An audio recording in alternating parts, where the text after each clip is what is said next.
Hello mga kabayan! Ngayong araw na to, papakita ko sa inyo kung paano tayo magluto ng authentic Ilocano style sinanglaw.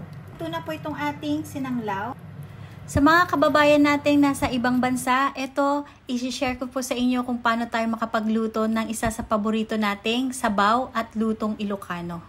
Bago natin umpisahan magluto, tara at samahan niyo muna ako mamalengke. Nandito tayo ngayon sa supermarket.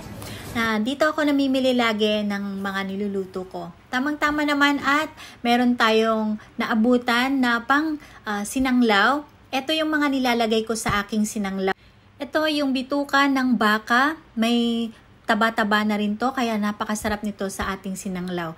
Naglalagay din po pala ako dito ng liver ng baka. Pati na rin po ang tuwalya ng baka, kailangan din natin ito. At napakasarap din po kapag halong laman at litid ng baka ang ilalagay natin. Dito sa Japan, kapag bumili ka ng laman loob, ay siguradong malinis na po at ready to cook na. Ito lahat yung mga ingredients para dito sa ating sinanglaw.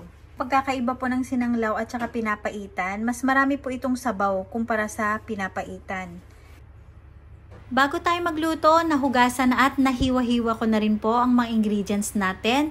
Tara at umpisahan na natin itong lutuin. Maglagay tayo dito ng olive oil or cooking oil dito sa ating frying pan.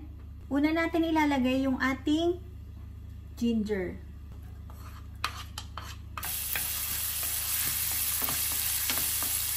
Sasangkot siya lang natin itong ating luya. Sunod na natin ilagay yung ating sibuyas.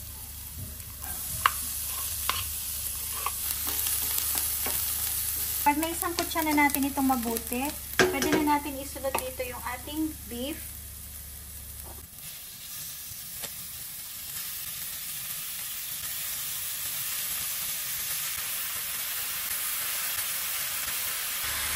Mamaya na natin to ilalagay itong ating liver. Para masarap at mabango ang ating niluluto, lagi nyo pong tatandaan na igisa natin itong mabuti. Bago tayo maglagay dito ng tubig. Then, takpan muna natin ito.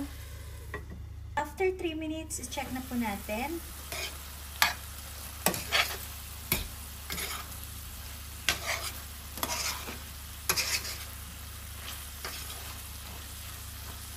Ito na rin natin ilagay itong ating liver.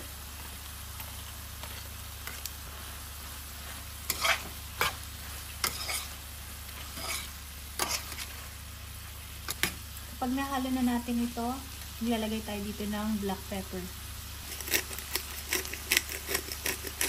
And sunod, maglalagay po ako dito ng 1 tablespoon ng beef powder. Lalagay na tayo dito ng tubig.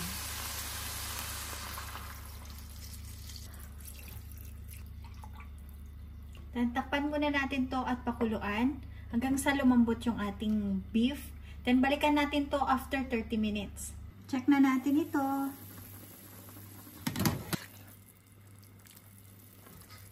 Maglalagay na po tayo dito ng suka.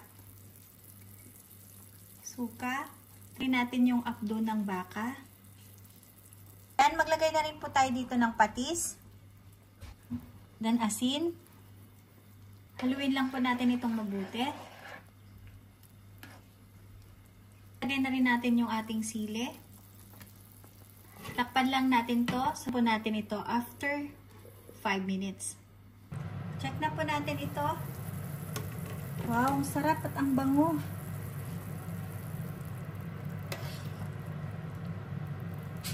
Mas masarap ito kapag medyo maanghang, kaya lalagyan na rin natin ito ng sili. Luto na po itong ating sinanglaw. Kapag kulang po sa alat, pwede po kayong magdagdag ng patis or asin lang. Ayan, napakasarap po nito. Ayan, luto na po itong ating sinanglaw. Sabaw palang ulam na. Thank you for watching. Sana nagustuhan niyo po itong ating recipe na shinare for today. Please share and subscribe na rin po for more videos.